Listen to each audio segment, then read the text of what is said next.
M ಪ್ರೌರಜಂತಮನುಪೇತಮಪೇತಕೃತ್ಯಂ ದ್ವೈಪಾಯನೋ ವಿರಹಕಾತರ ಆಜುಹಾವ ಪುತ್ರಾ ಇತಿ ತನ್ಮಯತಯಾ ತರವೋಪಿ ನೇದುಃ ತಂ ಸರ್ವಭೂತಹೃದಯಂ ಮುನಿಮಾನತೋಸ್ಮಿ ಯಸ್ಯಾನುಭಾವಮಖಿಲಶ್ರುತಿಸಾರಮೇಕಂ ಅಧ್ಯಾತ್ಮದೀಪಮತಿತಿತೀರ್ಷತಾಂ ತಮೋಂಧಂ ಸಂಸಾರಿಣಾಂ ಕರುಣಯಾಃ ಪುರಾಣಗುಹ್ಯಂ ತಂ ವ್ಯಾಸಸೂನುಮುಪಯಾಮಿ ಗುರುಂ ಮುನೀನಾಂ ನಾರಾಯಣಂ ನಮಸ್ಕೃತ್ಯ ನರಂ ಚೈವ ನರೋತ್ತಮಂ ದೇವೀಂ ಸರಸ್ವತೀಂ ವ್ಯಾಸಂ ತತೋ ಗ್ರಂಥಮುದೀರಯೇ.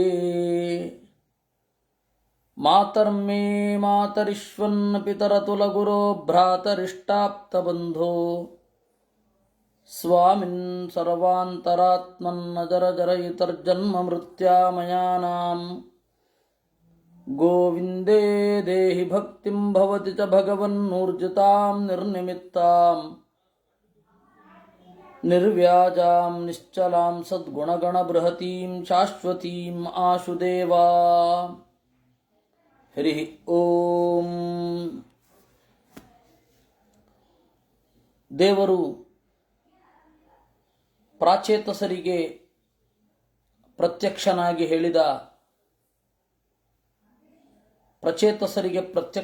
ಹೇಳಿದ ವರವನ್ನು ಕೇಳ್ಕೊಳ್ರಿ.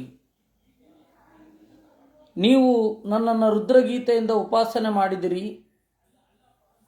ನೀವು ಯಾವ ರೀತಿ ಉಪಾಸನೆ ಮಾಡಿದ್ದೀರೋ ಅಂತೆಯೇ ಬೇರೆಯವರು ಉಪಾಸನೆ ಮಾಡಿದರೆ ಒಳ್ಳೆಯ ಫಲವನ್ನು ಪಡೆದೇ ಪಡಿತಾರೆ.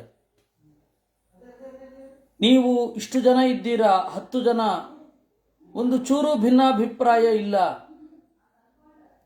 ಬೆಳಗ್ಗೆ ಎದ್ದು ಹಾಸಿಗೆಯಲ್ಲಿ ನಿಮ್ಮನ್ನು ನೆನಪಿಸಿಕೊಂಡವ ಅಣ್ಣ ತಮ್ಮಂದಿರ ಭಿನ್ನಾಭಿಪ್ರಾಯಗಳು ಇರದಂತೆ ಬಾಳ್ತಾನೆ. ಅಣ್ಣ ತಮ್ಮಂದಿರಲ್ಲಿ ಭಿನ್ನಾಭಿಪ್ರಾಯ ಇಲ್ಲದಂತೆ ಆಗಬೇಕು ಅಂದರೆ ನಿಮ್ಮನ್ನು ನೆನಪಿಸಿಕೊಳ್ಳಬೇಕು.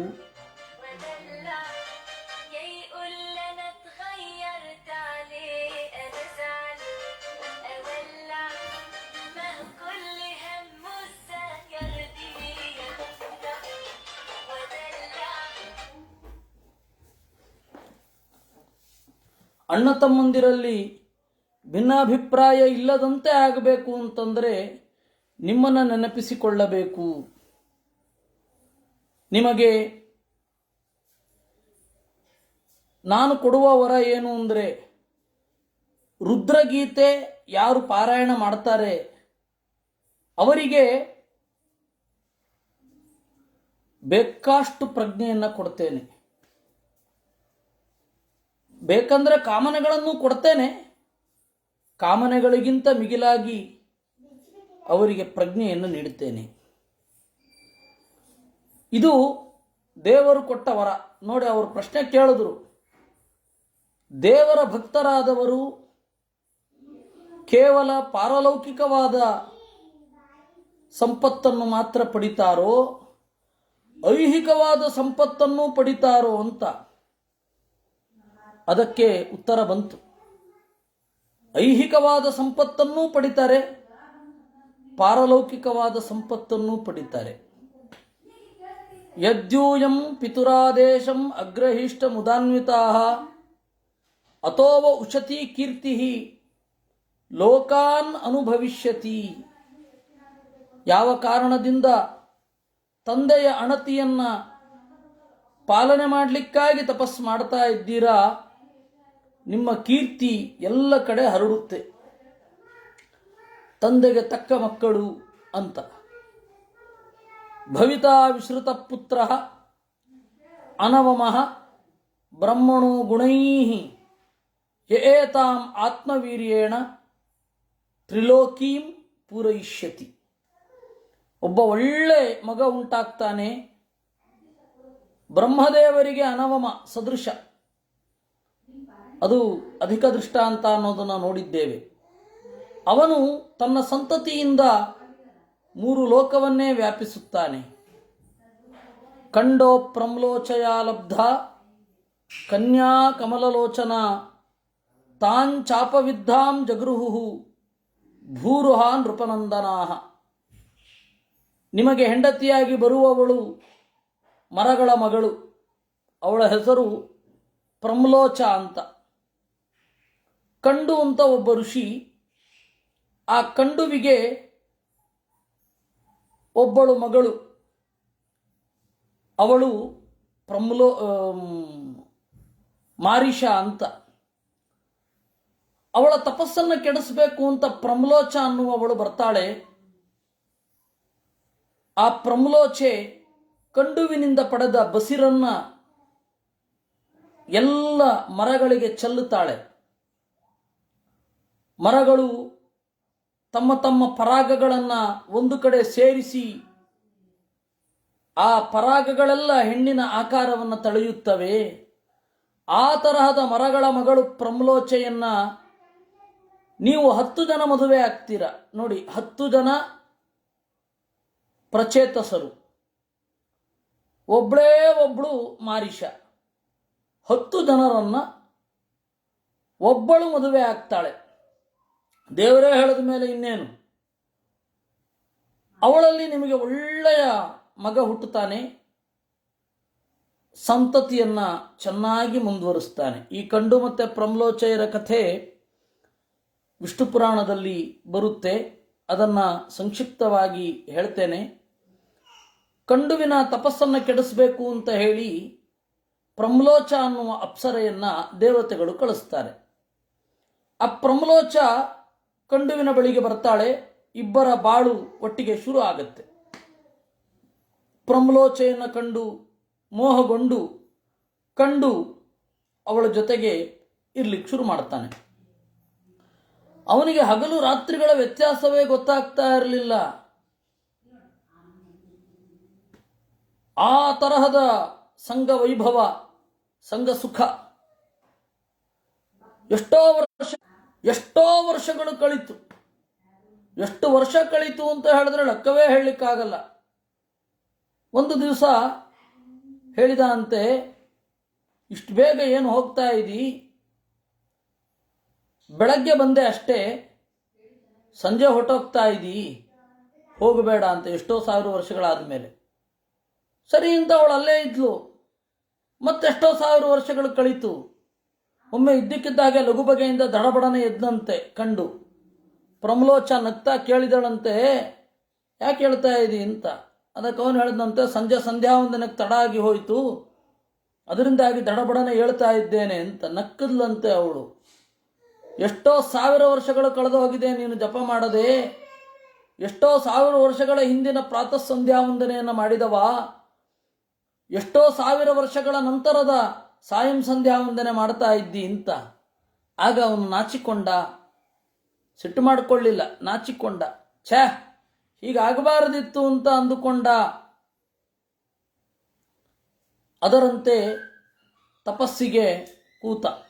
ಮತ್ತೆ ಆ ಪ್ರಮ್ಲೋಚ ಇದ್ದಾಳಲ್ಲ, ಅವಳು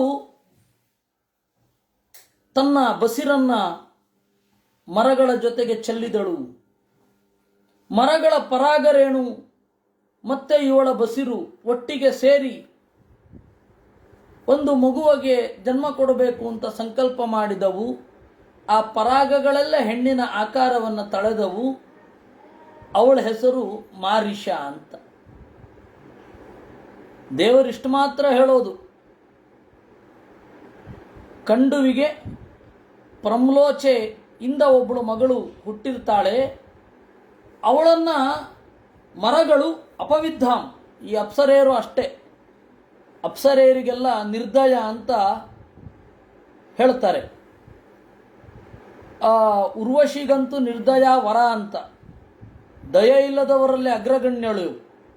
ಹೀಗಾಗಿ ವಿಶ್ವಾಮಿತ್ರನಿಂದ ಪಡೆದ ಹೆಣ್ಣು ಮಗುವನ್ನು ಕಾಡಿನಲ್ಲಿ ಚೆಲ್ಲಿ ಹೋಗಿರ್ತಾಳೆ. ಹಕ್ಕಿಗಳು ಅವಳನ್ನು ರಕ್ಷಿಸುತ್ತವೆ. ಶಕುಂತ ಅಂತಂದರೆ ಹಕ್ಕಿಗಳು. ಶಕುಂತೈಹಿ, ಹಕ್ಕಿಗಳಿಂದ ಲಾಲಿತಳಾದವಳು ಶಕುಂತಲ ಅಂತ. ಹೀಗಾಗಿ ಉರ್ವಶಿ ಮೊದಲಾದ ಎಲ್ಲ ಅಪ್ಸರೆಯರು ನಿರ್ದಯೆಯರು, ಅವ್ರಿಗೆ ದಯೆಯೇ ಇಲ್ಲ ಅಂತ. ಹಾಗೆ ಒಂದು ಪ್ರಮ್ಲೋಚೆ ಒಂದು ಮಗುವನ್ನು ಚೆಲ್ಲಿ ಹೋಗಿದ್ದಾಳೆ. ಆ ಮಗುವನ್ನು ಅಪವಿದ್ಧಾಂ ಅಂದರೆ ಬಿಟ್ಟು ಹೋದ ಮಗುವನ್ನು ಮರಗಳೆಲ್ಲ ಪುತ್ರಿ ಅಂತ ಸ್ವೀಕಾರ ಮಾಡಿದವು. ಆ ಮರಗಳ ಮಗಳನ್ನು ನೀವೆಲ್ಲ ಪಡೆಯುತ್ತೀರ. ಕ್ಷುತ್ಕ್ಷಾಮಾಯ ಮುಖೇ ರಾಜ ಸೋಮ ಪೀಯೂಷ ವರ್ಷಿಣೀಂ ದೇಶಿನೀಂ ರೋದಮಾನಾಯ ನಿದಧೆ ಸದಯಾನ್ವಿತಃ. ಆ ಮಗು ಬೆಳೆದದ್ದು ಹೇಗೆ? ತಾಯಿ ಇಲ್ಲ, ಮರಗಳಿಂದ ಏನು ಬೆಳಿಲಿಕ್ಕಾಗತ್ತೆ ಅಂತಂದರೆ ಸ್ವಯಂ ಚಂದ್ರ ಬಂದು ತನ್ನ ಹೆಬ್ಬೆರಳನ್ನು ಆ ಮಗುವಿನ ಮೋರೆಯಲ್ಲಿ ಇಟ್ಟ. ಹಸಿವು ನೀರೆಡಕೆಗಳಿಂದ ಒಣಗಿದ ಆ ಮಗು ಚಂದ್ರನ ಬೆಳದಿಂಗಳನ್ನು ಕುಡಿದು ಪುಷ್ಟವಾಯಿತು. ದೇಶಿನಿ ಅಂತಂದರೆ ಈ ಬೆರಳು, ಇದನ್ನು ಮಗುವಿನ ಬಾಯಲ್ಲಿ ಇಟ್ಟ. ಆ ಮಗು ಹೀರಿ ಚೆನ್ನಾಗಿ ಬೆಳೆಯಿತು.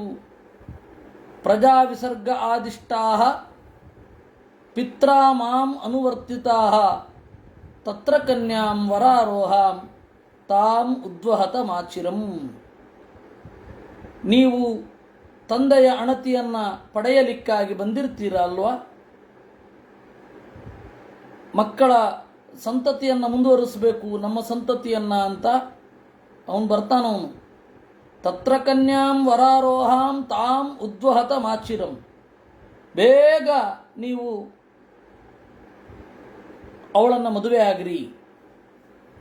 ಅಪೃಥಕ್ ಧರ್ಮಶೀಲಾನಾಂ ಸರ್ವೇಷಾಂ ವಸ್ಸು ಮಧ್ಯಮ ಅಪೃಥಕ್ ಧರ್ಮಶೀಲೇಯಂ ಭೂಯಾತ್ ಪತ್ನ್ಯರ್ಪಿತಾಮಯ. ನೀವೆಲ್ಲರೂ ಒಂದೇ ರೀತಿಯಾದ ಮನೋಭಾವವನ್ನು ಹೊಂದಿದ್ದೀರ. ಅವಳು ಕೂಡ ನಿಮ್ಮಂತೆ ನಡೆಯುವವಳು. ನೀವಿಬ್ಬರು ಜೊತೆಗೂಡಿ ಸಾಧನೆಯ ದಾರಿಯಲ್ಲಿ ನಡೆಯುವಂತಾಗಲಿ. ದಿವ್ಯ ವರ್ಷ ಸಹಸ್ರಾಣಾಂ ಸಹಸ್ರಂ ಅಹತೌಜಸಃ ಭೌಮಾನ್ ಭೋಕ್ಷತ ಭೋಗಾನ್ವೈ ದಿವ್ಯಾನ್ಶ್ಚ ಅನುಗ್ರಹಾನ್ ಮಮ. ಸಾವಿರಾರು ವರ್ಷಗಳ ಕಾಲ ಬಾಳ್ರಿ, ಭೂಮಿಯ ಭೋಗಗಳನ್ನು ಭೋಗಿಸಿರಿ, ಸ್ವರ್ಗಲೋಕದ ಭೋಗಗಳನ್ನು ಭೋಗಿಸಿರಿ. ಇಲ್ಲಿ ಒಂದು ಶಬ್ದ ಇದೆ, ಒಂದು ಲೆಕ್ಕ ಇದೆ, ವಿಚಿತ್ರವಾದ ಲೆಕ್ಕ. ಅದು ಹೀಗಿದೆ, ದಿವ್ಯವರತ ಸಹಸ್ರಾಣಾಂ ಸಹಸ್ರಂ ಅಂತ. ದೇವಲೋಕದ 1 ವರ್ಷ ಅಂದರೆ ಮನುಷ್ಯಮಾನದ 300 ವರ್ಷ. 1 ವರ್ಷ ಅಂದರೆ ದೇವತೆಗಳ 1 ದಿನ. 1 ವರ್ಷ ಅಂದರೆ ದೇವತೆಗಳ 1 ದಿನ. ಆ ಥರದ್ದು ದೇವತೆಗಳ 1 ವರ್ಷ ಆಗಬೇಕು ಅಂದರೆ ಮನುಷ್ಯರ 300 ವರ್ಷ. ಮನುಷ್ಯರ 300 ವರ್ಷ ಅಂದರೆ ದೇವತೆಗಳ 1 ವರ್ಷ. ಆ ತರಹದ 1000 ವರ್ಷ ಅಂದರೆ ದೇವತೆಗಳ 1000 ಅಂತಂದರೆ 1000 × 300. ಏನಿದು? ಸಾಧ್ಯವೇ ಇಲ್ಲ. ಅದಕ್ಕೆ ಆಚಾರ್ಯರು ಹೇಳಿದ್ರು, ಮಾನುಷಾಣಾಂ ವತ್ಸರಾಣಾಂ ಲಕ್ಷದ್ವಾದಶಕಂ ಪುರ ಪ್ರಚೇತೋಭಿರಿಯಂ ಪೃಥ್ವಿ ಪಾಲಿತಾ ವ್ಯಾಹತೇಂದ್ರಿಯೈ ಇತಿ ಬ್ರಹ್ಮಾಂಡೆ. ಸಹಸ್ರ ಅಂದರೆ ಬಹಳ ಅಂತ ಅಷ್ಟೇ ಅರ್ಥ. ಯಾಕೆಂದರೆ ಬ್ರಹ್ಮಾಂಡದಲ್ಲಿ ಇದೆ 12 ಲಕ್ಷ ವರ್ಷ ಮಾತ್ರ.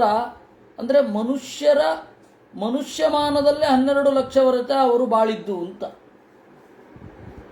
ಮನುಷ್ಯಮಾನದ 12 ಲಕ್ಷ ವರ್ಷ ಕಾಲ ಅವರು ಆಡಳಿತವನ್ನು ಮಾಡಿದ್ದು, ಈ ಭೂಮಿಯಲ್ಲಿ ಇದ್ದದ್ದು. ಅದರಿಂದಾಗಿ ಇಲ್ಲಿ ಹೇಳಿದ್ದು ಅದರ ಸ್ಪಿರಿಟನ್ನು ಮಾತ್ರ ತೆಗೆದುಕೊಳ್ಬೇಕು, ಬೇರೆ ಅಲ್ಲ. ಅಥಮಯ್ಯನಪಾಯಿನ್ಯ ಭಕ್ತ್ಯಾ ಪಕ್ವಗುಣಾಚಯಾ ಉಪಯಾಸ್ಯಥ ಮದ್ದಾಮ ನಿರ್ವಿದ್ಯ ನಿರಯಾದತಃ. ಹೀಗೆ ಆಚಾರ್ಯರು ಹೇಳ್ತಾರೆ. 5ನೇ ಸ್ಕಂದದಲ್ಲಿಯೂ ಕೂಡ ಈ ತರಹದ ಅನೇಕ ಒಳನೋಟಗಳನ್ನು ಕೊಡ್ತಾರೆ. ಪುರಾಣದ ಮಾತುಗಳನ್ನು ನಾವು ನೇರವಾಗಿ ಹಾಗೆ ಅರ್ಥೈಸಬಾರದು, ಅದರ ಸ್ಪಿರಿಟನ್ನು ಅರ್ಥ ಮಾಡಿಕೊಳ್ಬೇಕು ಅಂತ ಹೇಳಿದವರೇ ಆಚಾರ್ಯರು. ಅಥಮೈ ಅನಪಾಯಿನ್ಯ, ಆಮೇಲೆ ನನ್ನಲ್ಲಿ ಭಕ್ತಿಯನ್ನು ಮಾಡಿ ಪಕ್ವಗುಣಾಶಯಾ, ಪಕ್ವವಾದ ಮನಸ್ಸಿನವರಾಗಿ ನನ್ನ ಮನೆಗೆ ನೀವು ಬರ್ತೀರ. ಗೃಹೇಶ್ವಾವಿಶತಾಂ ಚಾಪಿ ಪುಂಸಾಂ ಕುಶಲಕರ್ಮಣಾಂ ಮಧ್ವಾರ್ತಾ ಯಾತಯಾಮಾನಾಂ ನಬಂಧಾಯ ಗೃಹಾಮತಾಃ. ಗೃಹಸ್ಥಾಶ್ರಮ ಅನ್ನೋದು ಬಂಧಕ ಏನು ಆಗೋದಿಲ್ಲ, ನನ್ನ ನೆನಪು ಇದ್ರೆ. ಗೃಹಸ್ಥಾಶ್ರಮ ಅನ್ನೋದು ಬಂಧಕ ಅಲ್ಲ, ನನ್ನ ನೆನಪಿರಬೇಕಷ್ಟೇ. ಸನ್ಯಾಸಾಶ್ರಮ ಅನ್ನೋದು ಮೋಚಕ ಅಲ್ಲ, ನನ್ನ ನೆನಪಿರದಿದ್ದರೆ. ಏಕೆಂದರೆ ಸನ್ಯಾಸಿಗಳು ನಮ್ಮ ನಡುವಿನಿಂದಲೇ ಬರೋದಲ್ವಾ. ದುರ್ಯೋಧನನ ಅತ್ಯಂತ ಗೆಳೆಯ ಒಬ್ಬ ಇದ್ದ, ಚಾರ್ವಾಕ ಅಂತ ಒಬ್ಬ ರಾಕ್ಷಸ. ಅವನು ತ್ರಿದಂಡಿ ಯತಿರೇವ ಭೂತ್ವ, ಯತಿಯಾಗಿ ಇದ್ದ. ದೇವರಲ್ಲಿ ಭಕ್ತಿ ಇರಲಿಲ್ಲ. ಅದರಿಂದಾಗಿ ಯಾವುದೇ ಆಶ್ರಮ ಮುಕ್ತಿಯನ್ನು ಕೊಡಬೇಕು ಅಂತಂದರೆ ಭಕ್ತಿ ಇರಲೇಬೇಕು. ಭಕ್ತಿ ಇಲ್ಲದೆ ಹಾಗೆ ಮುಕ್ತಿಯನ್ನು ಕೊಡೋದೇ ಇಲ್ಲ. ಅದರಿಂದ ಕೃಷ್ಣ ದೇವರು ಹೇಳ್ತಾನೆ, ಗೃಹೇಚು ಆವಿಚತಾಂ ಚಾಪಿ ಪುಂಸಾಂ ಕುಶಲ ಕರ್ಮಣಾಂ. ಅಭ್ಯುದಯ ಕರ್ಮಗಳನ್ನು ಮಾಡುತ್ತಾ ವೇದವನ್ನು ತಮ್ಮ ಹಿನ್ನೆಲೆಯಲ್ಲಿ ಅರ್ಥೈಸ್ತಾ ನನ್ನ ವಾರ್ತೆಯಲ್ಲಿಯೇ ಕಾಲ ಕಳೆದವರಿಗೆ ಗೃಹಸ್ಥಾಶ್ರಮ ಅನ್ನೋದು ಬಂಧಕ ಅಲ್ಲ. ನವ್ಯವಹ್ರಿಯತೆ ಯಜ್ಞೋ ಬ್ರಹ್ಮೈತದ್ ಬ್ರಹ್ಮವಾದಿಭಿಃ ನ ಮುಚ್ಚಂತಿ ನ ಶೋಚಂತಿ ನ ಹೃಷ್ಯಂತಿ ಯಥೋಗತಾಃ. ದೇವರನ್ನ ಹೊಂದುವವರಿಗೆ ನವ್ಯವಹ್ರಿಯತೆ ಯಜ್ಞ, ದೇವರನ್ನು ಹೊಂದಿದವರು ಅಂದರೆ ದೇವರನ್ನು ಸಾಕ್ಷಾತ್ಕರಿಸಿಕೊಂಡವರು ಯಾರು ಮೋಹಕ್ಕೆ ಒಳಗಾಗೋದಿಲ್ಲ. ಅತಯೇವ ವಿಪದಿ ನ ಶೋಚಂತಿ, ಅದರಿಂದಾಗಿ ವಿಪತ್ತು ಬಂದಾಗ ಕಂಗೆಡುವುದಿಲ್ಲ. ಅದನ್ನು ಎದುರಿಸಬೇಕು ಅಂತ ಅಂದುಕೊಳ್ತಾರೆ. ಈ ತರಹದ ಲೌಕಿಕವಾದ ಎಲ್ಲ ಸಂಗತಿಗಳಲ್ಲಿ ತಟಸ್ಥವಾಗಿ ಇರಲಿಕ್ಕೆ ಕಲಿತಾರೆ ನನ್ನ ಭಕ್ತರು. ನ ಹೃಷ್ಯಂತಿ, ನನ್ನನ್ನು ತಿಳಿದವರು ಉತ್ಕಟವಾದ ಸಂತಸವನ್ನು ಅನುಭವಿಸುವುದಿಲ್ಲ, ಹಾಗೆಯೇ ದುಃಖವನ್ನು ಅನುಭವಿಸುವುದಿಲ್ಲ. ಈ ತರಹದ ಭಕ್ತರು ಕೂಡ ನವ್ಯವಹರಿಯತೆ, ದೇವರನ್ನು ಇದಮಿತ್ತಂ ಅಂತ ಹೇಳಲಾಗುವುದಿಲ್ಲ. ದೇವರು ಅಂದರೆ ಹೀಗೆ ಅಂತ ಹೇಳಲಿಕ್ಕಾಗೋಲ್ಲ. ಅದಕ್ಕೆ ಆಚಾರ್ಯರು ನವ್ಯವಹರಿಯತೆ ಅನ್ನೋದಕ್ಕೆ ತಾತ್ಪರ್ಯ ಬರೀತಾರೆ. ಯಜ್ಞೋ ಬ್ರಹ್ಮ ವಿಷ್ಣುವಾಖ್ಯಂ ಬ್ರಹ್ಮ ಯಥಾನುಭವಂ ನವ್ಯವಹರಿಯತೆ ಅಂತ. ವಿಷ್ಣು ಅನ್ನುವ ನಾರಾಯಣನನ್ನು, ವಿಷ್ಣು ಎಂಬುವ ಬ್ರಹ್ಮನನ್ನು ಅನುಭವ ಪಡೆದ ಹಾಗೆ ಪೂರ್ತಿಯಾಗಿ ಹೇಳಲಿಕ್ಕಾಗೋಲ್ಲ. ದೇವರು ಎಷ್ಟಿದ್ದಾನೋ ಅಷ್ಟು ಅನುಭವ ಪಡೀಲಿಕ್ಕಾಗಲ್ಲ, ಅವರ ಅನುಭವ ಎಷ್ಟಿದೆಯೋ ಅಷ್ಟು ಹೇಳಲಿಕ್ಕೂ ಆಗಲ್ಲ. ಅದಕ್ಕೆ ಮಹಾಭಾರತದಲ್ಲಿ ಒಂದು ಮಾತು ಬರುತ್ತೆ, ಸೂಕ್ಷ್ಮೇಣ ಮನತಾ ವಿದ್ಮಃ ವಾಚಾ ವಕ್ತುಂ ನ ಶಕ್ನುಮಃ ಅಂತ. ಸೂಕ್ಷ್ಮವಾದ ಮನಸ್ಸಿನಿಂದ ತಿಳಿದೇವು, ಮಾತಿನಿಂದ ಹೇಳಲಿಕ್ಕಾಗಲ್ಲ ಅಂದರು. ಅದೇ ರೀತಿ ದೇವರನ್ನು ಹೇಳೋದು, ಮಹಾಭಾರತದ ಮಾತೇ ಹೀಗೆ, ದೇವರನ್ನು ಹಾಗೆ ಹೇಳ್ತೇವೆ. ಅದಕ್ಕಾಗಿ ಪುರಾಣದಲ್ಲಿ ಹೇಳಿದ್ರು ನವ್ಯವಹರಿಯತೆ ಬ್ರಹ್ಮ ಅಂತ. ದೇವರು ವ್ಯವಹಾರ ಗೋಚರ ಅಲ್ಲ, ಶಬ್ದಗೋಚರ ಅಲ್ಲ ಅಂತ ಅರ್ಥ ಮಾಡಬಾರದು ಅಂದರು. ಮೈತ್ರೇಯ ಉವಾಚ ಏವಂ ಬ್ರುವಾಣಂ ಪುರುಷಾರ್ಥ ಸಾಧನಂ ಜನಾರ್ದನಂ ಪ್ರಾಂಜಲಯ ಪ್ರಚೇತತಃ ತದ್ದರಚನಧ್ವಸ್ತ ತಮೋರಜೋಮಲ ಗಿರಾಗೃಣನ್ ಗದ್ಗದಯ ಸಹೃತ್ತಮಂ. ಈ ರೀತಿ ಧರ್ಮ ಅರ್ಥ ಕಾಮ ಮೊದಲಾದ ಪುರುಷಾರ್ಥಗಳಿಗೆ ಸಾಧನರಾದ ನಾರಾಯಣನನ್ನು ಪ್ರಾಂಜಲಯ ಪ್ರಣಮ್ಯ ನಮಸ್ಕರಿಸಿ ತದ್ದರಚನಧ್ವಸ್ತ ತಮೋ ರಜೋಮಲಾಹ, ದೇವರ ದರ್ಶನದಿಂದ ರಜೋಗುಣ ತಮೋಗುಣದ ಮಲಗಳಿಲ್ಲದೆ ಗದ್ಗದಯ ದೇವರು ಎಷ್ಟು ಕರುಣೆ ತೋರಿದ್ದಾನೆ ನಮ್ಮಲ್ಲಿ ಅಂತ ಹೇಳಿ ಉತ್ಕಟವಾಗಿ ಗದಗದಿಸುವ ಮಾತಿನಿಂದ ಅಗ್ರಣನ್ ದೇವರನ್ನು ಕೊಂಡಾಡಿದರು. ಪ್ರಚೇತಸ ಊಚುಹು ನಮೋ ನಮ ಕ್ಲೇಶ ವಿನಾಶನಾಯ ನಿರೂಪಿತೋದಾರ ಗುಣಾಹ್ವಯಾಯ ಮನೋವಚೋ ವೇಗ ಪುರೋಜವಾಯ ಸರ್ವಾರ್ಕ್ಷ ಮಾರ್ಗೈ ಅಗತಾಧ್ವನೇ ನಮಃ. ಕ್ಲೇಶ ವಿನಾಶನಾಯ, ಕ್ಲೇಶವನ್ನು ನಾಶ ಮಾಡುವ ಓ ದೇವರೇ ನಿನಗೆ ನಮಸ್ಕಾರ. ನಿರೂಪಿತೋದಾರ ಗುಣಾಹ್ವಯಾಯ, ತನಗೆ ಎತ್ತರದ ಗುಣಗಳು ಹೇಗಿವೆ ಎನ್ನುವುದನ್ನು ಭೂಮಿಯಲ್ಲಿ ಇಳಿದು ಬಂದು ಜಗತ್ತಿನ ಜನರಿಗೆ ನೆನಪಿಸಿದವ ಅವನಿಗೆ ನಮಸ್ಕಾರ. ಮನೋವಚೋ ವೇಗ ಪುರೋಜವಾಯ, ಮಾತಿನ ಮನಸ್ಸಿನ ವೇಗವನ್ನು ಗೆದ್ದವ. ಮಾತು ಆಡುವುದಕ್ಕೆ ಮೊದಲೇನೆ ಅಭೀಷ್ಟಗಳನ್ನು ಇತ್ತು ಮಾತನ್ನು ಗೆದ್ದ. ಮನಸ್ಸು ಓಡುವ ಮೊದಲೇನೆ ಸರ್ವತ್ರ ವ್ಯಾಪ್ತನಾದ್ದರಿಂದಾಗಿ ಅದನ್ನು ಗೆದ್ದಿದ್ದಾನೆ. ಹೀಗಾಗಿ ಮನೋವಚೋ ವೇಗ ಪುರೋಜವಾಯ ಸರ್ವಾರ್ಕ್ಷ ಮಾರ್ಗೈ ಅಗತಾಧ್ವನೇ ನಮಃ. ಎಲ್ಲ ಇಂದ್ರಿಯಗಳು ಸೇರಿ ಒಟ್ಟಿಗೆ ಸಾಗಿದರೂ ಕೂಡ ನಿಲುಕದವ ಅಂತಹ ನಿನಗೆ ನಮಸ್ಕಾರ. ಶುದ್ಧಾಯ ಶಾಂತಾಯ ನಮಸ್ವನಿಷ್ಠ ಮನಸ್ಯ ಪಾರ್ಥೆ ವಿಲಸದ್ವ್ಯಯಾಯ ನಮೋ ಜಗತ್ಸ್ಥಾನ ಲಯೋದಯೇಷು ಗೃಹೀತಮಾಯ ಗುಣವಿಗ್ರಹಾಯ. ಶುದ್ಧಾಯ, ಸತ್ವರಜಸ್ತಮೋ ಗುಣಗಳಿರದ, ಶಾಂತಾಯ, ಆನಂದದಿಂದ ತುಂಬಿರುವ, ಅನಿಷ್ಠ ಮನಸ್ಸಿ, ಅಪಾರ್ಥೇ ವಿಲಸದ್ವ್ಯಯಾಯ,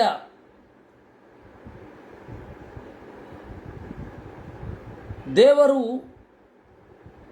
ಮನಸ್ಸಿನಲ್ಲಿ ನಿಲ್ಲದಿದ್ದರೆ ಅಪಾರ್ಥ. ಅರ್ಥ ಅಂದರೆ ಪ್ರಯೋಜನ. ಮನಸ್ಸಿನ ಪ್ರಯೋಜನ ಏನು? ದೇವರ ಮಹಿಮೆಯನ್ನು ತಿಳಿಯೋದೇ ಪ್ರಯೋಜನ. ಮನಸ್ಸು ಬೇರೆಡೆಗೆ ತಿರುಗಿದಾಗ, ವಿಮುಖವಾದಾಗ ಇದು ಅಪಾರ್ಥ ಆಗತ್ತೆ. ಅಪಾರ್ಥೇ, ತನ್ನ ಅಸ್ತಿತ್ವದ ಪ್ರಯೋಜನವೇ ಇಲ್ಲದಂತಾಗಿ ಅನಿಷ್ಠ ಮನಸ್ಸಿ, ದೇವರಲ್ಲಿ ನೆಲೆಗೊಳ್ಳದ ಮನಸ್ಸಿನಲ್ಲಿ ವಿಲಸದ್ವ್ಯಯಾಯ, ವಿಲಸದ್ವಯಾಯ, ಎರಡೆರಡಾಗಿ ತೋರುವವ. ದೇವರು ಏನು ಇದ್ದಾನೋ ಇಲ್ಲವೋ, ದೇವರ ಕ್ರಿಯೆ ಹೇಗೆ, ಭೌತಿಕವೋ ಅಮೂರ್ತವೋ, ದೇವರು ಮೂರ್ತವೋ ಅಮೂರ್ತವೋ, ಈ ತರಹ ಆಪ್ಷನ್ಗಳಿಗೆ ಅವಕಾಶ ಕೊಟ್ಟು ಬಿಡ್ತಾನೆ ದೇವರು. ಅದಕ್ಕೆ ವಿಲಸದ್ವಯಾಯ ಅಂದರು. ಜಗತ್ಸ್ಥಾನ ಲಯೋದಯೇಷು, ಜಗತ್ತಿನ ಸೃಷ್ಟಿ ಸ್ಥಿತಿ ಸಂಹಾರ ಇತ್ಯಾದಿಗಳಲ್ಲಿ ಸತ್ವರಜಸ್ತಮೋ ಗುಣಗಳನ್ನು ತಟಸ್ಥವಾಗಿ ಸ್ವೀಕರಿಸುವವ ಅಂತಹ ದೇವರಿಗೆ ನಮಸ್ಕಾರ. ಈ ಅನಿಷ್ಠ ಮನಸ್ಸಿ ವಿಲಸದ್ವಯಾಯ ಅಂತ ಒಂದು ಪದ್ಯ ಇದೆ, ಪದ್ಯದಲ್ಲಿ ಇದೆ. ಅನಿಷ್ಠ ಮನಸ್ಸಿ ವಿಲಸದ್ವಯಾಯ, ದೇವರಲ್ಲಿ ನೆಲೆಗೊಳ್ಳದ ಮನಸ್ಸಿನಲ್ಲಿ ಎರಡೆರಡಾಗಿ ತೋರುವ ನಿನಗೆ ನಮಸ್ಕಾರ ಅಂತ ಅದನ್ನು ಆಚಾರ್ಯರು ಬಿಡಿಸ್ತಾ ಇದ್ದಾರೆ. ಎಲ್ಲರೂ ಏನಂತ ಅರ್ಥ ಮಾಡಿದ್ರು? ಸ್ವನಿಷ್ಠ ಮನಸ್ಸಿ ಅಂತ ಅರ್ಥ ಮಾಡಿದರು. ಆಚಾರ್ಯರು ಹೇಳಿದ್ರು ಹಾಗಲ್ಲ, ಸು ಅನಿಷ್ಠ ಮನಸ್ಸಿ ಅಂತ ಹೇಳಬೇಕು. ಏನು ಹಾಗಂದ್ರೆ, ಸಮ್ಯಗಾಸ್ಥಿತ ಬುದ್ಧೀನಾಂ ದ್ವಿತೀಯಂ ದೃಶ್ಯತೆ ಹರಿಹಿ, ಸಮ್ಯಕ್ ಸುಸ್ಥಿತ ಬುದ್ಧೀನಾಂ ಇದಂ ಸರ್ವಂ ಹರೇರ್ವಶೇ. ಸಮ್ಯಗಸ್ಥಿತ ಬುದ್ಧೀನಾಂ, ಚೆನ್ನಾಗಿ ನೆಲೆಗೊಳ್ಳದ ಮನಸ್ಸಿನವರಿಗೆ ದೇವರಿಂದ ಭಿನ್ನ ಅಂತ ಈ ಪ್ರಪಂಚ ಕಾಣುತ್ತೆ. ಆಗ ಅವ್ರೇನು ಮಾಡ್ತಾರೆ? ವಸ್ತು ಇರೋದು ಒಂಥರ, ಅವ್ರು ನೋಡೋದು ಒಂಥರ, ಅದು ಎರಡೇ. ಅವ್ರು ಅದಿರೋದು ಒಂಥರ, ಇವ್ರು ನೋಡೋದು ಇನ್ನೊಂದು ತರಹ, ಅದನ್ನು ದ್ವಯ ಅಂದರು. ವಿಲಸದ್ವಯಾಯ, ತಾನಿರೋದೇ ಬೇರೆ, ತೋರಿಸೋದೇ ಬೇರೆ, ಹೀಗೆ ಮಾಡ್ತಾನೆ. ಎಲ್ಲಿ ಅನಿಷ್ಠ ಮನಸ್ಸಿ, ತನ್ನಲ್ಲಿ ನೆಲೆಗೊಳ್ಳದ ಮನಸ್ಸು, ಅಥವಾ ಮನಸ್ಸಿನಲ್ಲೇ ಒಂದು ಗೊಂದಲ ಇರುತ್ತೆ ಕೆಲವರಿಗೆ. ಮನಸ್ಸಿನ ಗೊಂದಲ ಯಾವ ಪರಿ ಇರುತ್ತೆ ಅಂತ ಹೇಳಿ ಬಹಳ ವಿಚಿತ್ರ.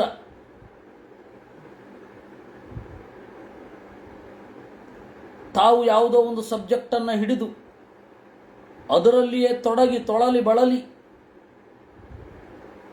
10 ವರ್ಷಗಳ ಕಾಲ ಆ ಸಬ್ಜೆಕ್ಟಿನಲ್ಲಿ ತೊಳಲಿ ಈ ದೇವರನ್ನು ಕಾಣಲಿಕ್ಕೆ ಅಂತ ಬರ್ತಾರೆ. ಅವರಿಗೆ ಕಾಣೋಲ್ಲ, ಅರ್ಥ ಆಗಲ್ಲ. ಆದರೆ ಅರ್ಥ ಆಗಿಲ್ಲ ಅಂತ ಅರ್ಥ ಆಗಲ್ಲ. ಮೀಮಾಂಸಾ, ತರ್ಕ, ವ್ಯಾಕರಣ ಮೊದಲಾದ ಗ್ರಂಥಗಳಲ್ಲಿ ಅಹರ್ನಿಶಿ 10 ವರ್ಷಗಳ ಶ್ರಮದಿಂದ ದೊಡ್ಡ ದೊಡ್ಡ ಪ್ರಶಸ್ತಿಗಳನ್ನು ಪಡೆದು ಮುಖೋದ್ಗತವಾಗಿ ಎಲ್ಲವನ್ನ ಹೇಳುವ ಪರೀಕ್ಷೆಯಲ್ಲಿ ಗೆದ್ದು ಬರ್ತಾರೆ. ಅವರಿಗೆ ಬೇಸಿಕ್ ಅರ್ಥ ಆಗಲ್ಲ. ಅದೇ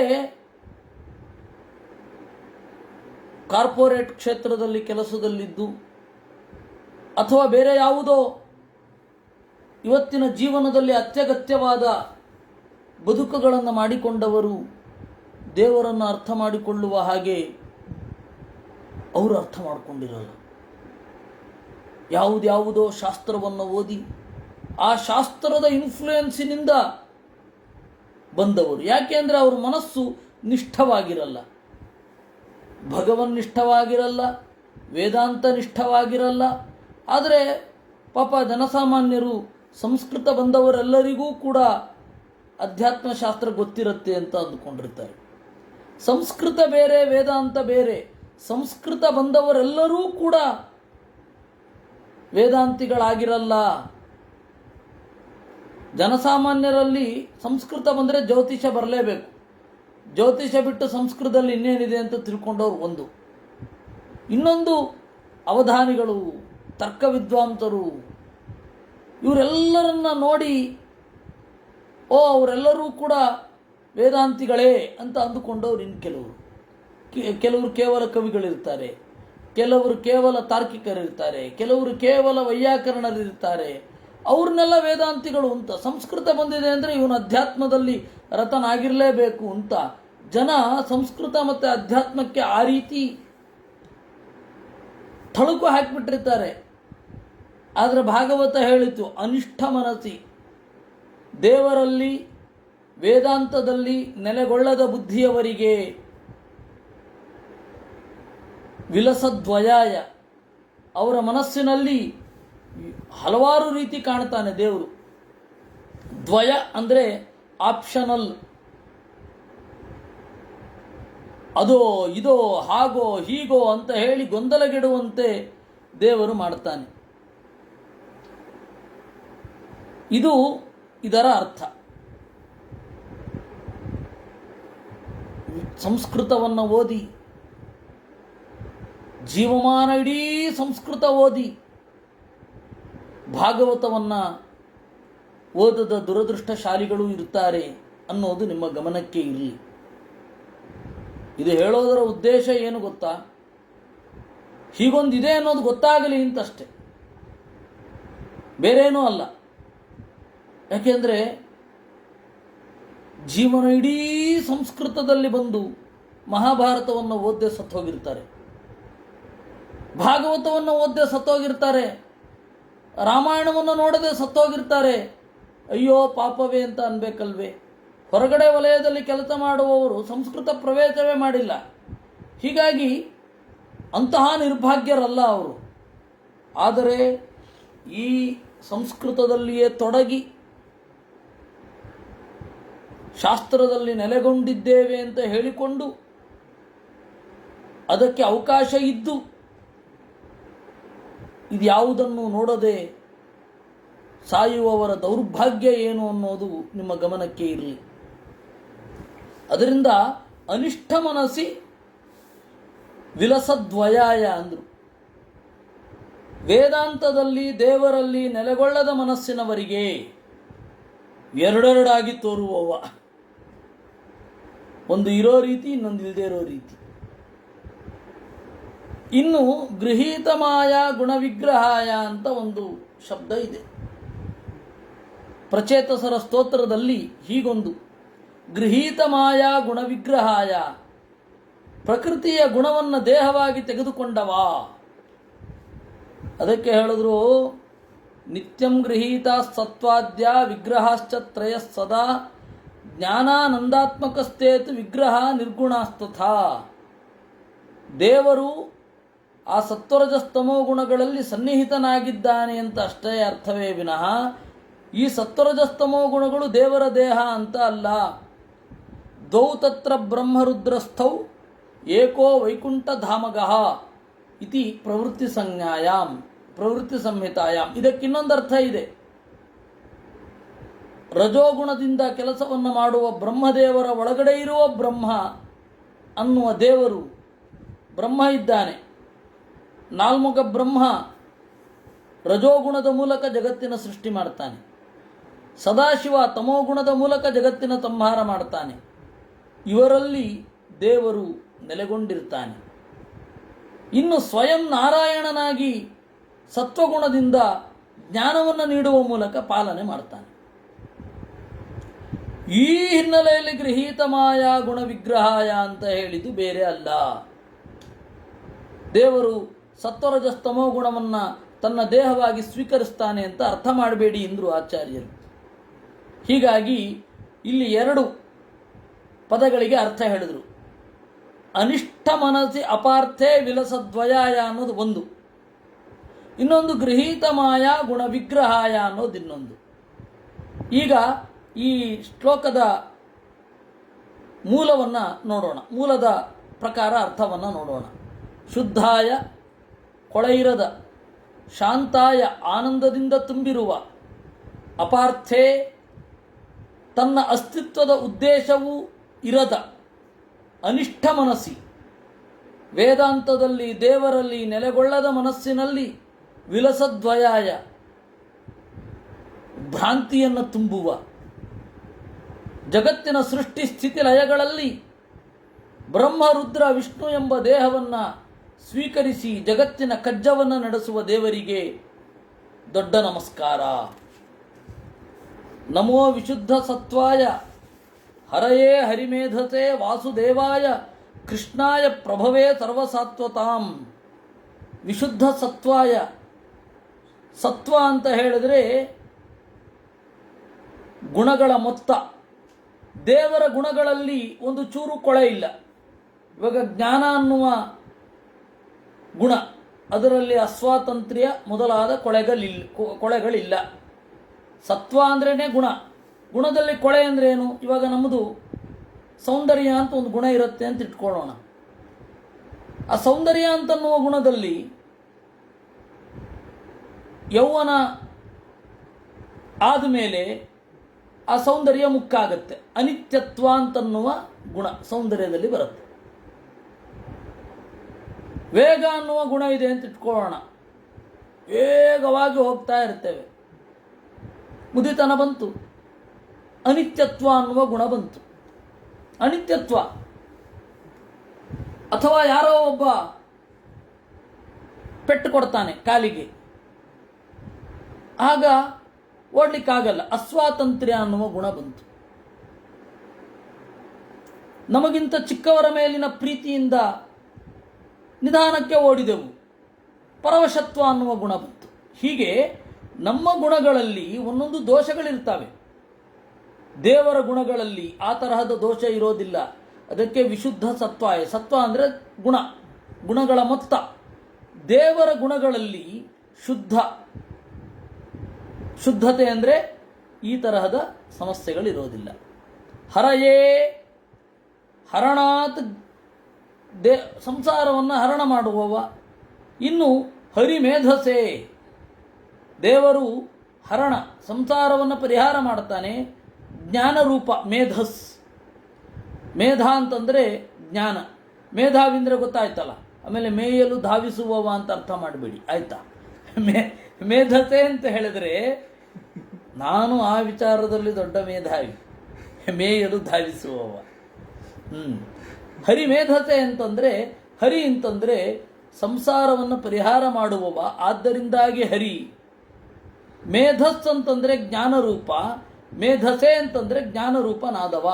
ಹರಿ ಮೇಧಸೆ ವಾಸುದೇವಾಯ, ಅದಕ್ಕೆ ಆಚಾರ್ಯರು ಹೇಳಿದರು ವಾಸುದೇವಾಯ, ಶುದ್ಧ ಮನಸ್ಸಿಗೆ ಗೋಚರನಾದವ. ಕೃಷ್ಣಾಯ, ಎಲ್ಲವನ್ನ ಸೆಳೆಯುವವ. ಪ್ರಭವೇ, ಸರ್ವಸಮರ್ಥನಾದವ. ಹೇಗೆ ಸರ್ವಸಾತ್ವತಾಂ ಪ್ರಭವೇ, ಎಲ್ಲ ಯಾದವರ ಒಡೆಯ. ಸಾತ್ವತರು, ಸತ್ವತ ಅಂತ ಹೇಳಿ ಒಬ್ಬ ಯಾದವ ವಂಶದಲ್ಲಿ ಒಬ್ಬ ರಾಜ. ಆ ಯಾದವ ವಂಶದ ಕವಲಿನಲ್ಲಿ ಕೃಷ್ಣನು ಬಂದಿದ್ದಾನೆ, ಹೀಗಾಗಿ ಸಾತ್ವತ ಅಂತ ಹೇಳ್ತಾರೆ. ಸತ್ವತನ ಪರಂಪರೆಯಲ್ಲಿ ಬಂದವ, ಹೀಗಾಗಿ ಸತ್ವತ. ಆ ಸತ್ವತನ ವಂಶದಲ್ಲಿ ಬಂದವರು ಸಾತ್ವತರು. ಸಾತ್ವತರಿಗೆ ಇವನು ಒಡೆಯ ಅಂದರೆ ಯಾದವರ ಒಡೆಯ ಅಂತ ಒಂದರ್ಥ. ಅಲ್ಲ, ಯಾದವರು ಯಾವುದೋ ಒಂದು ಕಾಲದಲ್ಲಿ ಬಂದವರು, ಪ್ರಚೇತಸನ ಕಾಲದಲ್ಲಿ ಯಾದವರು ಅಂತ ಒಬ್ಬರು ಇದ್ದರು ಅನ್ನೋದು ಡೌಟ್. ಯಾಕೆಂದರೆ it is two earlier days, ತೀರಾ ಇವರೆಲ್ಲ ಹುಟ್ಟೋದಕ್ಕಿಂತ ಮುಂಚಿನದ್ದು. ಅದಕ್ಕೆ ಆಚಾರ್ಯರು ಹೇಳಿದ್ರು, ಸತ್ವ ಅಂತ ಹೇಳಿದರೆ ಸರ್ವಗುಣಾತ್ಮತ್ವಾತ್, ಗುಣ. ಸರ್ವಸಾತ್ವತಾಂ ಅಂದರೆ ಸ್ವಾಭಾವಿಕವಾದ ಗುಣಗಳಿರುವ ದೇವತೆಗಳಿಗೆ ಪ್ರಭವೇ ಒಡೆಯ. ಹೀಗಾಗಿ ಪ್ರಭವೇ ಸರ್ವಸಾತ್ವತಾಂ, ಎಲ್ಲ ದೇವತೆಗಳ ಒಡೆಯ. ಮತ್ತೆ ಸತ್ವಗುಣದಿಂದ ಕೂಡಿ ಇರುವವರು ಯಾರಿದ್ದಾರೆ ಅವರೆಲ್ಲರ ಒಡೆಯ, ಸರ್ವಸಾತ್ವತಾಂ ಪ್ರಭವೇ. ಹೀಗೆ ಹರಿಸ್ಸರ್ವಗುಣಾತ್ಮತ್ವಾತ್ ಸತ್ವ ಇತ್ಯಭಿಧೀಯತೆ ಇತಿ ಷಾಡ್ಗುಣ್ಯೇ. ಷಾಡ್ಗುಣ್ಯ ಅಂತ ಹೇಳಿ ಒಂದು ಗ್ರಂಥ ಇದೆ, ಅದರಲ್ಲಿ ಇವೆಲ್ಲ ಇದೆ. ನಮಃ ಕಮಲನಾಭಾಯ, ನಮಃ ಕಮಲ ಮಾಲಿನೇ, ನಮಃ ಕಮಲ ಪಾದಾಯ, ನಮಸ್ತೆ ಕಮಲೇಕ್ಷಣ. ಜಗತ್ತೆಂಬ ತಾವರೆಯನ್ನು ಹೊಕ್ಕಳೊಳಗಡೆ ಇಟ್ಟುಕೊಂಡವನೇ. ತಾವರೆಗೆ ದಳಗಳಿರ್ತವೆ, ಹಾಗೆ ಜಗತ್ತಿಗೆ ಲೋಕಗಳೆಂಬ ದಳಗಳು. ಕಮಲ ಮಾಲಿನೇ, ತಾವರೆಯ ಮಾಲೆಯನ್ನು ತೊಟ್ಟವ ದೇವರು. ನಮಃ ಕಮಲ ಪಾದಾಯ, ಕೆಂಪಾದ ಅಂಗಾಲಿರುವವ. ಕಮಲೇಕ್ಷಣ, ಅಗಲವಾದ ಕಣ್ಗಳವನೇ ನಿನಗೆ ನಮಸ್ಕಾರ.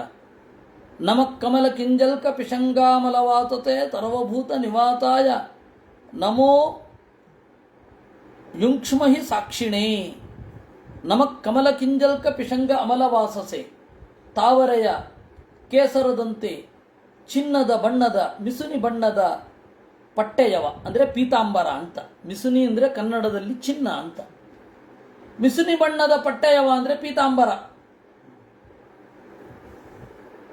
ಸರ್ವಭೂತ ನಿವಾಸಾಯ, ಹಳದಿ ಬಣ್ಣದ ಬಟ್ಟೆಯುಟ್ಟವ. ಸರ್ವಭೂತ ನಿವಾಸಾಯ, ಎಲ್ಲರಲ್ಲಿ ವಾಸ ಮಾಡುವವ. ಸಾಕ್ಷಿಣೇ, ಎಲ್ಲವನ್ನ ಹಾಗೇ ನೇರವಾಗಿ ಕಾಣುವ ಅವನಿಗೆ ನಮಃ ಅಯುಂಕ್ಷ್ಮಹಿ, ನಮಸ್ಕಾರವನ್ನು ಮಾಡುತ್ತೇವೆ. ರೂಪಂ ಭಗವತಾ ತ್ವೇತತ್ ಅಶೇಷ ಕ್ಲೇಶ ಸಂಕ್ಷಯಂ ಆವಿಷ್ಕೃತನ್ನ ಕ್ಲಿಷ್ಟಾನಾಂ ಕಿಮನ್ಯದನುಕಂಪಯ. ಎಲ್ಲ ಕ್ಲೇಶವನ್ನು ನಾಶ ಮಾಡುವ ರೂಪ ಇದೋ ನಮ್ಮೆದುರುಗಡೆ ಇದೆ. ಆವಿಷ್ಕೃತನ್ನ ಕ್ಲಿಷ್ಟಾನಾಂ, ಈ ತನಕ ಕಷ್ಟಪಟ್ಟ ನಮ್ಮೆದುರುಗಡೆ ಅವನು ತೋರಿದ್ದಾನೆ ಎಲ್ಲ ಕ್ಲೇಶವನ್ನು ನಾಶ ಮಾಡಲಿಕ್ಕೆ. ಇನ್ನು ಯಾರ ಅನುಕಂಪೆ ಬೇಕಾಗಿದೆ?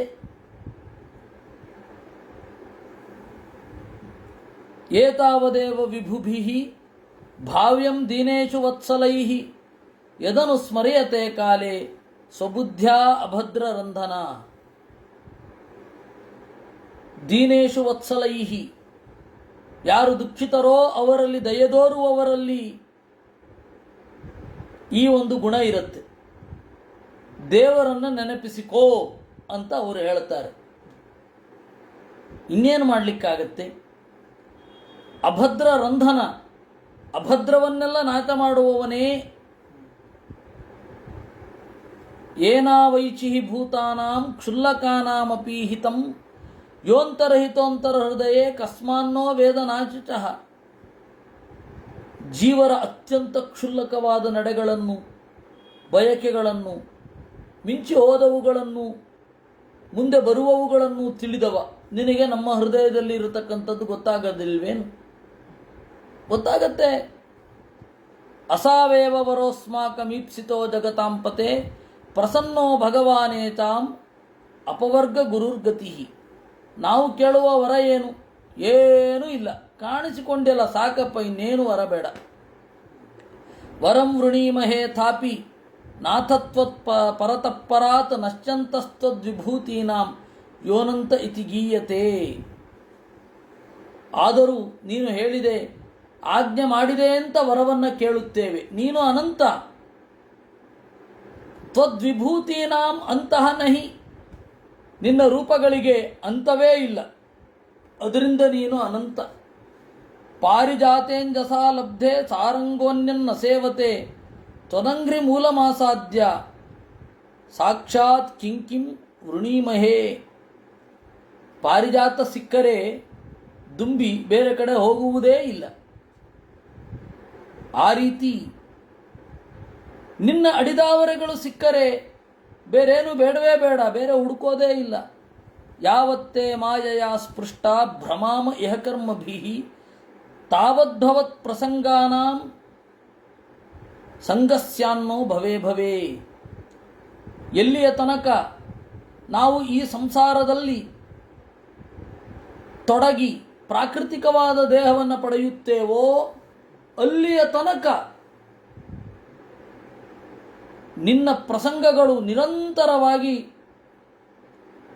ನಮ್ಮ ಕಿವಿಗೆ ಬೀಳುತ್ತಾ ಇರಬೇಕು. ಅದೇ ನಾವು ಕೇಳುವಂತಹ ವರ. ತುಲಯಾಮಲವೇನಾಪಿ ನಸ್ವರ್ಗಂ ನಾಪುನರ್ಭವಂ ಭಗವತ್ ಸಂಗಿ ಸಂಗಸ್ಯ ಮರ್ತ್ಯಾನಾಂ ಕಿಮುತಾಶಿಷಃ. ಆತುರದ ನೋಡಿ, ಇಲ್ಲೂ ಒಂದು ಅದೇ ಶ್ಲೋಕ ಬಂತು. ತುಲಯಾಮಲವೇನಾಪಿ, ಇದು 4ನೇ ಸರ್ತಿ 5ನೇ ಸರ್ತಿ ಬರ್ತಾ ಇರೋದು.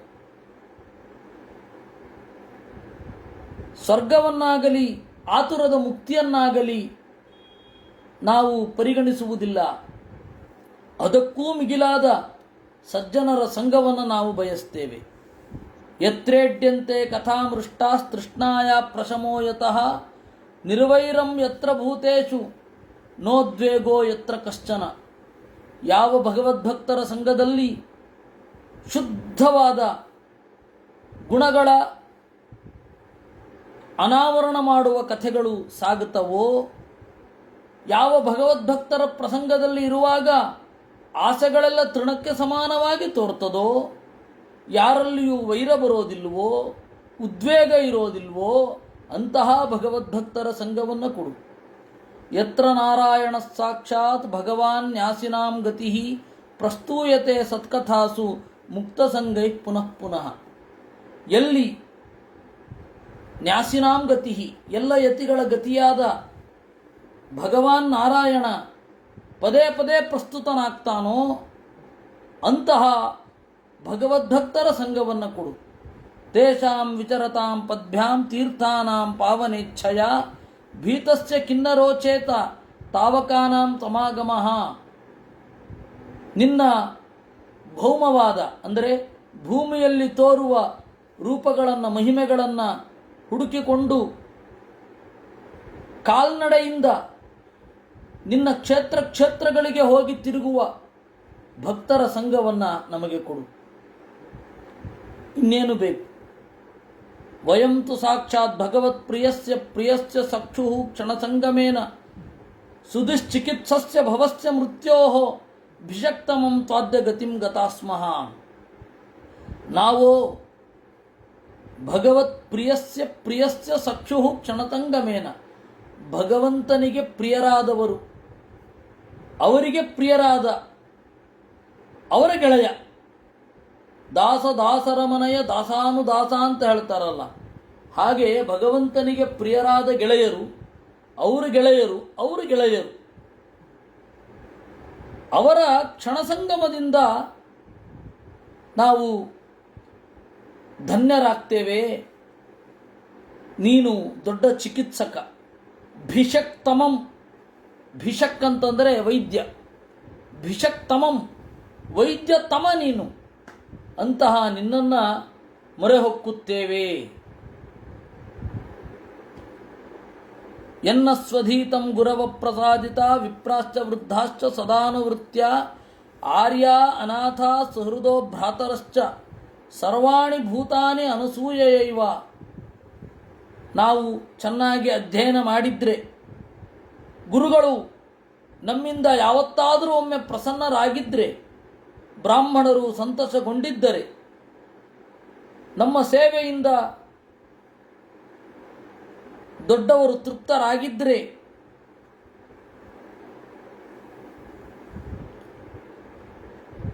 ನಮ್ಮ ಗೆಳೆಯರು, ನಮ್ಮ ಗೆಳೆಯರಿಗೆ ಯಾವುದೇ ಮಿತ್ರದ್ರೋಹ ನಾವು ಮಾಡದಿರುತ್ತಿದ್ದರೆ, ನಮ್ಮ ಅಣ್ಣ ತಮ್ಮಂದಿರು ಎಲ್ಲ ಜೀವಿಗಳನ್ನು ಹೊಟ್ಟೆ ಕಿಚ್ಚಿಲ್ಲದೆ ಸಲಹಿದ್ದೇ ಆಗಿದ್ದರೆ, ಎನ್ನ ಸುತಪ್ತಂ ತಪಯೀತ ದೇಶ ನಿರಂಧತಾಂ ಕಾಲಮದಭ್ರಮಪ್ಸು ಸರ್ವಂ ಯದೇತತ್ ಪುರುಷಸ್ಯ ಭೂಮ್ನಃ ವೃಣೀಮಹೇತೆ ಪರಿತೋಷಣಾಯ. ನಾವು ಒಳ್ಳೆ ತಪಸ್ ಮಾಡಿದ್ದೇ ಆಗಿದ್ದರೆ, ನೀರಿನಲ್ಲಿ ಮುಳುಗಿ ಅನ್ನದ ಗೋಜು ಬಿಟ್ಟು ನಿನ್ನನ್ನು ನೆನೆದದ್ದೇ ಆದರೆ ನಿನಗೆ ಸಂತೋಷ ಆಗಲಿ ಅಂತ ಅಷ್ಟೇ ಕೇಳ್ಕೋತೇವೆ, ಇನ್ನೇನು ಕೇಳ್ಕೊಳ್ಳೋದು. ಸರ್ವಂ ತದೇತತ್ ಪುರುಷಸ್ಯ ಭೂಮ್ನಃ ವೃಣೀಮಹೇತೆ ಪರಿತೋಷಣಾಯ. ಮನುಸ್ವಯಂಭೂರ್ಭಗವಾನ್ ಭವಶ್ಚ ಏನ್ಯೇ ತಪೋಜ್ಞಾನ ವಿಶುದ್ಧ ಸತ್ವಾಹ ಅದೃಷ್ಟಪಾರ ಅಪಿಯನ್ಮಹಿಮ್ನಃ ಸ್ತುವಂತ್ಯಥೋ ತ್ವಾತ್ಮ ಸಮಂ ಗೃಣೀಮಃ. ಸ್ವಯಂಭುವ ಮನು, ಬ್ರಹ್ಮದೇವರು, ರುದ್ರದೇವರು ಮತ್ತು ಉಳಿದ ತಪಸ್ಸು ಮತ್ತು ವಿಜ್ಞಾನಗಳಿಂದ ತಿಳಿಯಾದ ಮನಸ್ಸಿನವರು ನಿನ್ನ ಮಹಿಮೆಯ ಕೊನೆಯನ್ನು ಕಾಣಲು ಆಗಿಲ್ಲ. ಅಂತಹ ನಿನ್ನನ್ನು ಆತ್ಮಸಮಂ ಗೃಣೀಮಃ, ನಮ್ಮ ಯೋಗ್ಯತೆಗನುಗುಣವಾಗಿ ಸ್ತೋತ್ರ ಮಾಡುತ್ತೇವೆ, ಸ್ವೀಕರಿಸಬೇಕು. ನಮಸ್ಸಮಾಯ ಶುದ್ಧಾಯ ಪುರುಷಾಯ ಪರಾಯ ಚ ವಾಸುದೇವಾಯ ಸತ್ವಾಯ ತುಭ್ಯಂ ಭಗವತೆ ನಮಃ. ಸಮನಾದ, ಶುದ್ಧನಾದ, ಪರಮಪುರುಷನಾದ, ವಾಸುದೇವನಾದ ಸತ್ವಾಯ ಭಗವತೆ ತುಭ್ಯಂ ನಮಃ, ನಿನಗೆ ನಮಸ್ಕಾರ. ಇತಿ ಪ್ರಚೇತೋಭಿರಭಿಷ್ಟಿತೋ ಹರಿಃ ಪ್ರೀತಸ್ತಥೇತ್ಯಾಹ ಶರಣ್ಯವತ್ಸಲಃ ಅನಿಚ್ಛತಾಂ ಯಾನಮತೃಪ್ತ ಚಕ್ಷುಷಾಂ ಯಯೌ ಸ್ವಧಾಮಾನ್ ಅಪವರ್ಗ ವಿಕ್ರಮಃ. ಈ ರೀತಿ ಪ್ರಚೇತಸರೆಲ್ಲ ದೇವರನ್ನು ಸ್ತೋತ್ರ ಮಾಡಿದರು. ಅವರಲ್ಲಿ ಪ್ರೀತಿ ತುಂಬಿ ತಥಾ ಇತ್ಯಾಹ, ಹಾಗೇ ಆಗಲಿ ಅಂತ ಹೇಳಿದ ಅಂತೆ. ದೇವರು ಹೋಗೋದು ಅವರಿಗೆ ಇಷ್ಟ ಇಲ್ಲ. ಅವರ ಕಣ್ಗಳು ದೇವರನ್ನು ನೋಡಿ ತಣಿದಿಲ್ಲ. ಅತೃಪ್ತ ಚಕ್ಷುಷಾಂ. ಆದರೂ ದೇವರೇನು ಮಾಡಿದ? ಹೊರಟ. ಅಥ ನಿರ್ಯಾಯ ಸಲಿಲಾತ್ ಪ್ರಚೇತಸ ಉದನ್ವತಃ ವೀಕ್ಷಾ ಕುಪ್ಯಂದ್ರುಮೈಶ್ಚನ್ನಾಂ ಗಾಂ ಆರೋಢುಮಿವೋಚ್ಛ್ರಿತೈಃ. ನೀರಿನಿಂದ ಹೊರಗಡೆ ಬಂದು ನೋಡ್ತಾರೆ, ಎಲ್ಲೆಲ್ಲಿಯೂ ಒತ್ತೊತ್ತಾಗಿ ಬೆಳೆದ ಮರಗಳು, ಅಲುಗಾಡಲಿಕ್ಕೆ ಹಂದಾಡಲಿಕ್ಕೆ ಜಾಗ ಇಲ್ಲ. ಆ ತರಹ ಆಗಿ ಹೋಯಿತು. ತಥೋಗ್ನಿ ಮಾರುತೋ ರಾಜನ್ ನಮುಂಚನ್ ಮುಖತೋ ರುಚ ಮಹೀಂ ನಿರ್ವೀರುಧಾಂ ಕರ್ತುಂ ತಾಮ್ವರ್ತಕ ಇವಾಪ್ಯಯೇ. ಸಿಟ್ಟು ಬಂತಂತೆ ಅವರಿಗೆ, ಇಡೀ ಭೂಮಿಯನ್ನು ಪೊದೆಗಳಿರದ ಮರಗಳಿರದ್ದನ್ನಾಗಿ ಮಾಡಬೇಕು ಅಂತ.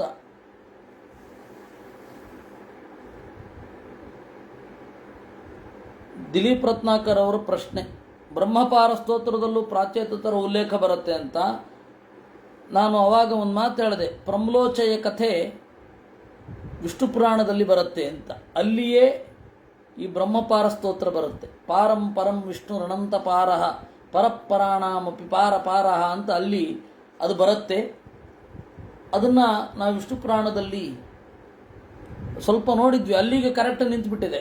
ನಮ್ಮ ರಮೇಶ್ ಅವರು ಮತ್ತು ಶ್ರೀನಿಧಿ ಭಾನುವಾರ ಮಧ್ಯಾಹ್ನ ವಿಷ್ಣು ಪುರಾಣಕ್ಕೆ ಬರ್ತಾ ಇದ್ದು. ಅದು ಈ ವಿಪತ್ತಿನ ಕಾರಣದಿಂದ ಅದು ನಿಂತಿದೆ. ಮತ್ತದು ಶುರು ಆಗಬೇಕು ಅಂತ ದೇವರಲ್ಲಿ ಪ್ರಾರ್ಥನೆ ಅಷ್ಟೇ. ದೇವರ ಚಿಂತನೆ ಮಾಡಲಿಕ್ಕೆ ಒಂದು ಅವಕಾಶ ಅದು. ಅದರಿಂದಾಗಿ ಅಲ್ಲಿ ಬರುತ್ತೆ. ಅಲ್ಲಿ ಈ ಕಥೆ ಇನ್ನೊಂದು ಆಯಾಮ ಬರುತ್ತೆ. ಅಲ್ಲಿ ಆ ವಿಷ್ಣು ಪುರಾಣದಲ್ಲಿ ಅದೆಲ್ಲ ಬರುತ್ತೆ. ಇದು ದಿಲೀಪ್ ಅವ್ರ ಪ್ರಶ್ನೆಗೆ ಉತ್ತರ. ಇನ್ನು ಇಲ್ಲಿಗೆ ಬರೋಣ, ಭಾಗವತಕ್ಕೆ ಬರೋಣ. ನಿರ್ವೀರುಧಾಂ ಕರ್ತು ಎಲ್ಲ ಮರಗಳನ್ನು ಇಲ್ಲ ಅಂತ ಮಾಡಿಬಿಡಬೇಕು ಅಂತ ಸಿಟ್ಟು ಮಾಡಿಕೊಂಡ್ರು. ಮುಖದಿಂದ ಅಗ್ನಿ ಮತ್ತೆ ಗಾಳಿಗಳನ್ನು ಸೃಷ್ಟಿ ಮಾಡಿದರಂತೆ.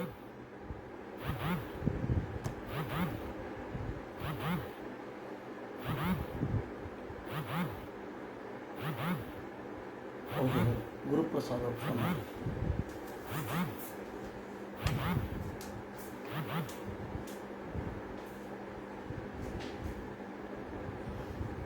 ಮಹೀಂ ನಿರ್ವೀರುಧಾಂ ಕರ್ತುಂ ಸಾಂವರ್ತಕ ಇವಾಪ್ಯಯೇ, ಇಡೀ ಭೂಮಿಯನ್ನ ಪೂರ್ತಿಯಾಗಿ ನಾಶ ಮಾಡಿಬಿಡಬೇಕು ಅಂತ ಹೊರಟರು.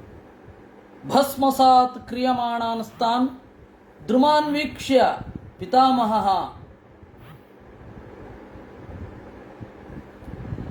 ಆಗತ ಶಮಯಾಮಾಸ ಪುತ್ರಾನ್ ಬರ್ಹಿಷ್ಮತೋ ನಯೈಹಿ. ಮರಗಳನ್ನೆಲ್ಲ ಸುಟ್ಟು ಬಿಡ್ತಾ ಇರುವ ಆ ಪ್ರಚೇತಸರನ್ನು ನೋಡಿ ಬ್ರಹ್ಮದೇವರು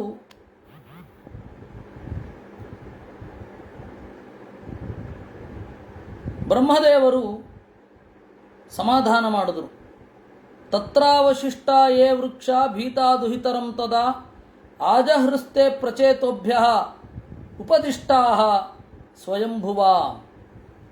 ಆಗ ಉಳಿದ ಮರಗಳೆಲ್ಲ ಮರದ ಅಭಿಮಾನಿ ದೇವತೆಗಳು, ಮರಗಳು ಅಂದರೆ ಮರದ ಅಭಿಮಾನಿ ದೇವತೆಗಳೆಲ್ಲ ದುಹಿತರಂ ತಮ್ಮ ಮಗಳನ್ನು ಮುಂದೆ ಮಾಡಿಕೊಂಡು ಪ್ರಚೇತಸರಿಗೆ ಕೊಟ್ಟರು. ಬ್ರಹ್ಮದೇವರ ಉಪದೇಶ ಹಾಗಾಗಿತ್ತು. ತೇಚ ಬ್ರಹ್ಮಣ ಆದೇತಾನ್ ಮಾರಿಷಾಂ ಉಪಯೇಮಿರೆ ಯಸ್ಯಾಂ ಮಹದವಜ್ಞಾನಾತ್ ಅಜನ್ಯ ಜನಯೋ ನಿಜಃ. ಬ್ರಹ್ಮನ ಆದೇಶದಿಂದ ಅವರೆಲ್ಲರೂ ಕೂಡ ಮರಗಳ ಮಗಳು ಮಾರಿಷೆಯನ್ನು ಮದುವೆ ಆದರು. ಅಲ್ಲಿ ದಕ್ಷ ಪ್ರಜಾಪತಿ ಹುಟ್ಟಿದ. ಚಾಕ್ಷುಷೇ ತ್ವಂತರೆ ಪ್ರಾಪ್ತೆ ಪ್ರಾಕ್ಸರ್ಗೆ ಕಾಲವಿಪ್ರುತೆ ಯಸ್ಸರ್ಜ ಪ್ರಜಾಸ್ರಷ್ಟ ಸದಕ್ಷೋ ದೈವಚೋದಿತ. ಚಾಕ್ಷುಷ ಮನ್ವಂತರದಲ್ಲಿ ಅವರು ದಕ್ಷ ಪ್ರಜಾಪತಿಗಳು ಚೆನ್ನಾಗಿ ಪಾಲನೆ ಮಾಡಿದ. ಅಂತಹ ದಕ್ಷ ಪ್ರಜಾಪತಿ ಹುಟ್ಟಿದ. ಯೋನ್ಯಕ್ಷಕಾರ ತರವೇತಾಂ ತೇಜಸ್ತೇಜಸ್ವಿನಾಮೃತ ಸ್ವಯೋಗ್ಯೋಪಾತ್ತ ದಾಕ್ಷಾಚ್ಯ ಕರ್ಮಣ ದಕ್ಷಮಬ್ರುವನ್. ತಂ ಪ್ರಚಾಸರ್ಗ ರಕ್ಷಾಯಾಂ ಅನಾದಿರ್ಭಗವಾನಜಃ ಯುಯೋಜ ಯುಜುಸ್ತಂ ವೈ ತರ್ವೇನ್ಯೇತ ಪ್ರಜೇಶ್ವರಾಃ. ಆ ಪ್ರಜಾಪತಿ ದಕ್ಷ ಪ್ರಜಾಪತಿ ಪ್ರಜೆಗಳ ಸಂತತಿಯನ್ನು ಮುಂದುವರಿಸಿದ ಅನ್ನುವಲ್ಲಿಗೆ 4ನೆಯ ಸ್ಕಂಧದಲ್ಲಿ 30ನೆಯ ಅಧ್ಯಾಯ. ಇಲ್ಲಿಗೆ ನಾನು ನಿಲ್ಲಿಸ್ತಾ ಇದ್ದೇನೆ. ಯಾವುದೋ ಒಂದು ತುರ್ತು ಕರೆ ಬರ್ತಾ ಇದೆ. ಆದ್ದರಿಂದ 30ನೆಯ ಅಧ್ಯಾಯ ನಾಳೆಯಿಂದ ಮುಂದೆ ನೋಡೋಣ. ಕೃಷ್ಣಾರ್ಪಣಮಸ್ತು.